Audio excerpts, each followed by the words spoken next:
Salam, məntiq və informatika dərsləri kanalının izləyiciləri. Növbəti model testində sizinlə birlikdəyik. 2016-cı ilin model testi olan 10 nömrəli testdə sizinləyik. Burada gördüyümüz kimi şəkilli test verilmişdir və gəlin oxuyaq görək bizə nə deyir. Solda verilmiş fiqurların, yəni burada baxın, burada verilmiş fiqurların 5 dənə, birdən 5-ə qədər olan ayrı-ayrı fiqurları görürsünüz. Altında da rəqəmi 1-ci, 2-ci, 3-cü, 4-cü, 5-ci fiqur. Hamısı ardıcıllıqla birləşdirilməsindən sağdakı fiqurun alındığı müəyyənləşdirilmiş. Yəni bunların birləşdirilməsindən alınmış fiqurdur. Və bizə bu birinci, gəlin yanında da qeyd edeyim, bu birinci, bu isə ikinci sayılır.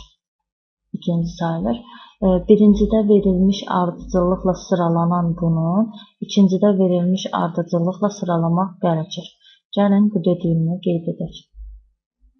İlk olaraq müəyyənləşdirək ki, burada baxın bu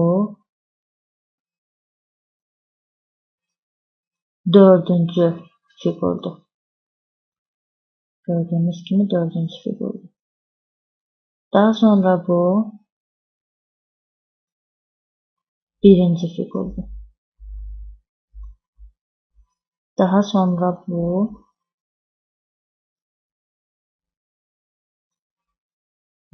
baxaq görək ikinci fiqurdur.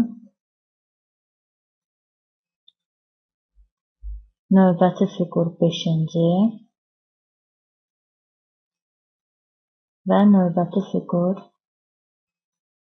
bu isə 3-cü fiqur sayılır.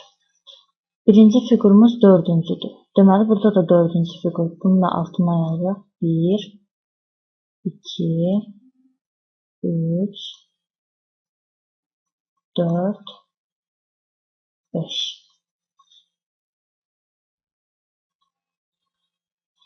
Deməli, birinci gəlməlidir 4-cü fiqur. Yəni bu. Gördüyünüz kimi bu gəlməlidir. Bu fiqur, burada gördüyünüz fiqur. Deməli, A variantında elə bir şey yoxdur. Ona görə cavabdan çıxır. B variantı, C variantı, D variantı, Y variantı qalır.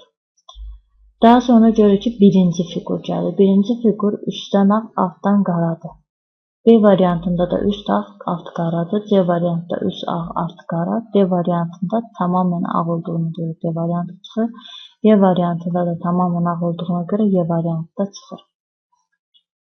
Daha sonra gəlir ikinci fiqurumuz. İkinci fiqurumuz da üstdən qara, altdan ağdır. Yəni B-də də elə, C-də də o formadadır.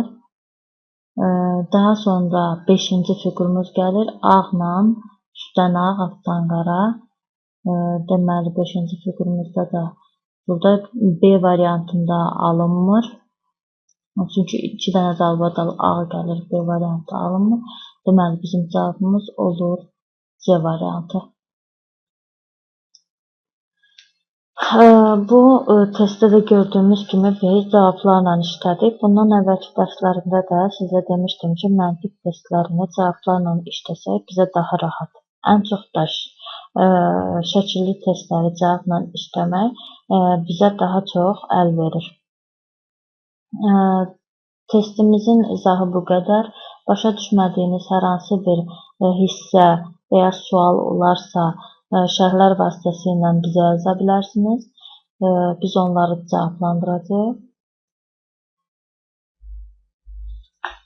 Digər testlərimizdən də xəbərdar olmaq istərsinizsə kanalımıza abunə olun, bizə dəstək olun.